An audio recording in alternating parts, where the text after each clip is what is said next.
Shalom, shalom, que la paz del Eterno sea con cada uno de ustedes. Para mí es un placer, para mí es un honor estar nuevamente por esta vía para tratar ciertos temas importantes, ciertos temas que te darán las herramientas de continuar con tus estudios y poder finalizarlo. Estos temas son beneficiosos para mis estudiantes de la universidad y aquellos aspirantes a estudiar teología y otras áreas del saber que tienen que ver con el contexto bíblico. Si tú no te has suscrito, suscríbete, comparte, dale like a este video para que más personas puedan ver el interés y puedan entender el beneficio de estos conocimientos que son parte de lo que es la vida espiritual. El tema que voy a tratar hoy es un tema muy controversial. Es un tema, o será controversial por algunos colegas. La idea no es traer problemáticas, sino es traer luz en medio de esta variedad, ¿verdad?, de conocimiento existente en la actualidad. Y el tema que voy a tratar es importante y es en cuanto al peligro de la cultura hebrea. El peligro de la cultura hebrea. Tú dirás, pero ¿qué tiene que ver la cultura hebrea con el peligro? ¿Existe un peligro para aquellos que estudian cultura hebrea? La respuesta es sí, y depende. ¿Por qué digo sí y depende? Primero, ¿por qué depende? Porque cuando hablamos de hermenéutica, la hermenéutica usted conoce que es el arte, el conocimiento de la interpretación de la literatura del texto sagrado.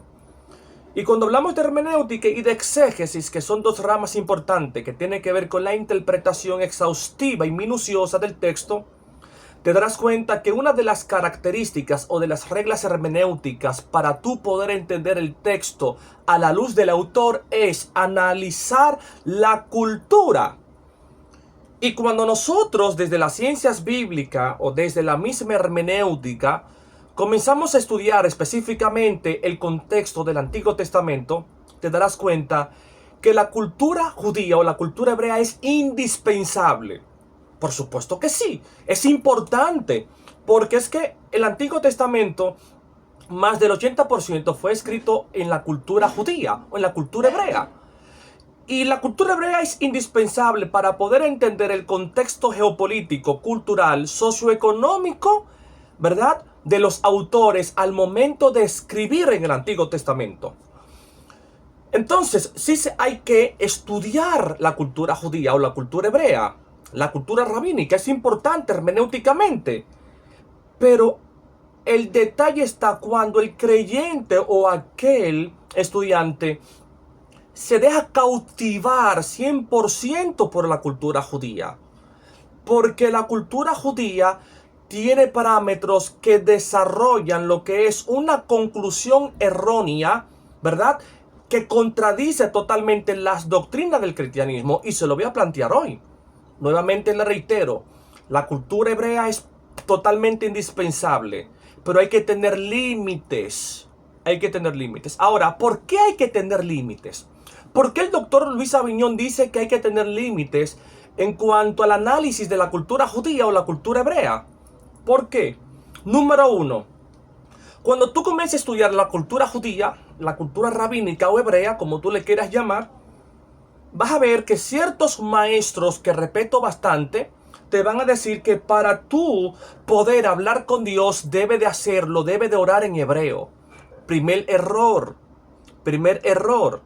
O sea que la persona o el creyente que no tiene las capacidades intelectuales o los recursos para poder aprender hebreo, lamentablemente nunca tendrá una comunicación con el eterno Hashem o con el eterno Adonai Elohim o Dios, como tú le quieras llamar, porque la única manera que Dios se conecta con la humanidad lingüísticamente es con el hebreo. Entonces la pregunta es, ¿qué representa la sexta dispensación de la gracia? Entonces Dios es limitado a nivel lingüístico, y la respuesta es no, porque Dios tiene la capacidad de hablar con la humanidad de acuerdo a su cultura, a su cosmovisión y a su sistema lingüístico. Eso está en la Biblia, en el Nuevo Testamento. Porque cuando Pablo fue a Corintos, ¿cuál era el idioma original de Corintos? Corinto es una zona geopolítica que está al sur del Peloponeso, en el continente europeo, llamado Grecia, en esa zona geográfica, al norte del mar Mediterráneo. Entonces, en esa zona geográfica, ¿qué se hablaba? Judío. ¿Se hablaba judío o hebreo, que es la palabra? No se hablaba hebreo. Entonces, ¿cuál era el idioma que Pablo tenía que utilizar para que las personas de Grecia, de Corinto, puedan entender a Pablo, el mensaje evangelístico? Él debía hablarle ¿en qué? En griego. Y no todo tipo de griego, en un griego jónico, que es otro tema a discutir. Entonces, hay otro punto de este tema, es que para tú poder entender a Dios, debes de comprarte la Biblia hebrea y leerlo en hebreo. Yo entiendo que para tú tener un conocimiento más claro y más explícito al autor, necesitas aprender hebreo. No lo niego, es la realidad. Pero si tú como creyente no tienes la capacidad de aprender hebreo, tú puedes estudiar a Dios en español. Entiendo que en hebreo tiene su originalidad, en hebreo tiene un matiz literario más importante, más original, pero Dios no te condena si tú no puedes leerlo en hebreo. No hay ningún tipo de inconveniente. Son exageraciones. Son exageraciones. Entonces, por eso es que hay peligro en introducir al creyente neófito 100% a la cultura hebrea. Otro punto es que la cultura hebrea niega totalmente el Nuevo Testamento. Por varias razones, como por ejemplo, ellos niegan el Nuevo Testamento porque ellos entienden que la lengua o la literatura griega es totalmente abominable. ¿Entiendes? Entonces, ¿de qué manera se pudo expansionalizar al occidente el evangelio? A través del griego, porque era la lengua cumbre, la lengua política, la lengua comercial del imperio greco-romano en tiempo de Cristo. Entonces, esa parte hay que analizarlo. También es que la cultura hebrea totalmente niega a Cristo. ¿Por qué? Porque cuando tú analizas lo que es la cultura judía y analizas la palabra Mesías dentro de lo que es la cultura rabínica, Jesús supuestamente no cumple con los rasgos o los requisitos para ser el rey de los judíos, y por esa razón Jesús no es el Mesías. Eso es importante. Otro punto es, hermano, que hay creyentes que han incluido mitos judíos. Cuando tú te incluyes o tú penetras o vas al mundo judío, vas a implementar totalmente lo que son mitos. Muchísimos mitos que en otro video se los voy a mencionar. Muchos mitos. Mucha cábala totalmente. Por ejemplo, determinar que existen 7 niveles de cielo. Los judíos entienden que hay 7 niveles de cielo. Pero ya las ciencias bíblicas, la misma etnología, ha determinado que esos 7 niveles de cielo, y me perdonan mis hermanos de la cultura judía, no es una cultura nacida en Israel. Es una mitología cosmológica que fue extraída de la antigua Mesopotamia según la misma asiriología. Entonces, por eso es que las ciencias bíblicas es importante. Eso es un mito incluido aquí en el cristianismo. Y hay muchos pastores que han implementado esta postura de que hay 7 niveles de cielo. La Biblia originalmente no registra 7 niveles de cielo. Son interpretaciones del Midrash judío, ¿verdad? Del Midrash judío, son cábalas que no tienen fundamento bíblico. También tenemos el tema del dualismo, hermano. La cultura judía, por ejemplo, entiende que el dualismo judío es la realidad. Ahora, ¿qué es el dualismo judío? Es la creencia, ¿verdad?, de la guerra entre Dios y Satanás. Ellos entienden que Satanás no existe como entidad física espiritual. Ellos entienden que la palabra Satanás viene del hebreo Hasatán, que es adversario. Es decir, que el verdadero opositor del creyente es su concupiscencia, claro está, pero ese no es el principal antagonista de la iglesia. Ellos entienden que no existe una entidad demoníaca, sino es que los mismos placeres de la humanidad biológicamente es su antagonista y es su propio Satanás. Entonces, cuando tú incluyes en tu conocimiento 100% en la cultura judía, va a haber problemas. Necesitamos al Espíritu Santo para tener un balance. Nuevamente reitero, la cultura judía o la cultura hebrea es importante, pero hay límites, porque también puede ser perjudicial para tu estatus espiritual. Otro punto es negar otras culturas como aprender la cultura griega.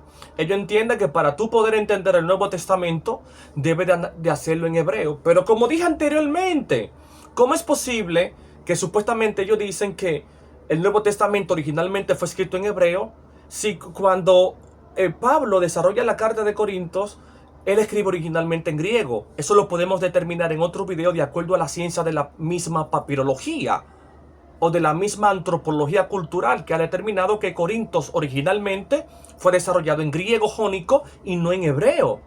Porque ¿dónde está ubicado Corintios? ¿La gente de Corintios son judíos?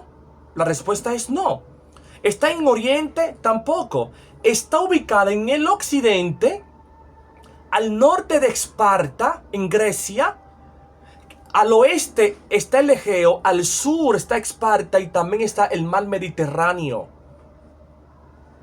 ¿Qué significa esto? Que es una nación totalmente occidental de Grecia. ¿Y qué hablaban? El griego jónico.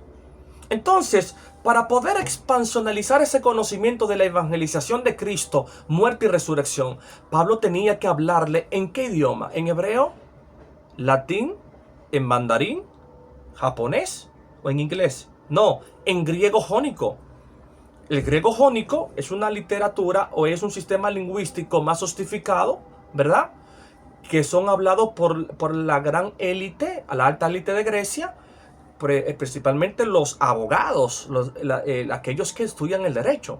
Entonces, en conclusión, hermanos, ¿la cultura hebrea tiene amenazas para el cristianismo? Sí. ¿Es importante? Por supuesto que sí, pero hay que tener limitaciones. Yo conozco pastores hoy en día que están celebrando el Hanukkah, las fiestas judías. Yo conozco pastores que nacieron en el evangelio, fueron pentecostal, ahora no se sabe si son judíos o qué son. Porque no se sabe, porque no solamente han incluido la cultura judía, ha incluido otras culturas antiguas. Entonces, la idea es, hermanos, hermenéuticamente tenemos que aprender las culturas, cultura hebrea, cultura griega, etcétera, etcétera, pero tener limitaciones. Bien, nada, si tú entiendes que no es así, escríbelo por los comentarios. Si te gustó, también escribe, comparte, dale like, para que más personas puedan aprender sobre esto. Soy su hermano el Dr. Luis Aviñón Luperón y estoy para servirle. Dios le bendiga. Shalom.